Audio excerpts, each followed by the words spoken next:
ఉదయం ఉదయం నుండే తల్లికి వందనం పథకానికి డబ్బులు విడుదల చేయబోతున్న రాష్ట్ర ప్రభుత్వం. సో ఎప్పుడెప్పుడా అని ఎదురు చూస్తున్న రాష్ట్ర వ్యాప్తంగా ఉన్న తల్లులందరికీ కూడా శుభవార్త అనమాట.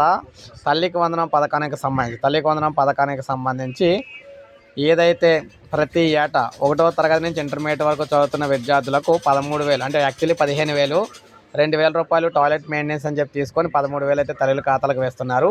ఎంతమంది ఉంటే అంతమందికి కూడా 13,000 చొప్పున అయితే విడుదల చేసేందుకు సో రేపటి నుంచి ఈ పథకానికి శ్రీకారం అయితే చుడుతున్నట్టుగా తెలుస్తూ ఉందన్నమాట. సో ఏదైతే ఈ పథకం ఎంతో ప్రతిష్టాత్మకంగా అయితే భావిస్తున్నారు. ఎందుకంటే ఎంతమంది ఉంటే అంతమంది పిల్లలకైతే ఇస్తామని చెప్పారనమాట. సో ఇప్పుడు విద్యార్థులకు సంబంధించి అందరికీ కూడా 13,000 అయితే ఇవ్వాలి కాబట్టి సో ఈ పథకానికి సంబంధించి 22 నుంచే వేస్తామని చెప్పారు.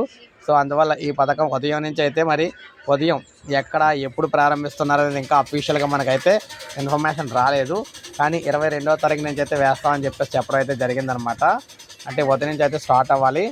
అయితే మనకి ఉదయం తర్వాత ఏ క్షణంలో అయినా ఈ పథకానికి సంబంధించి డబ్బులు విడుదలకు సంబంధించి ప్రకటన అయితే రాబోతున్నట్టుగా తెలుస్తుంది క్లియర్గానే.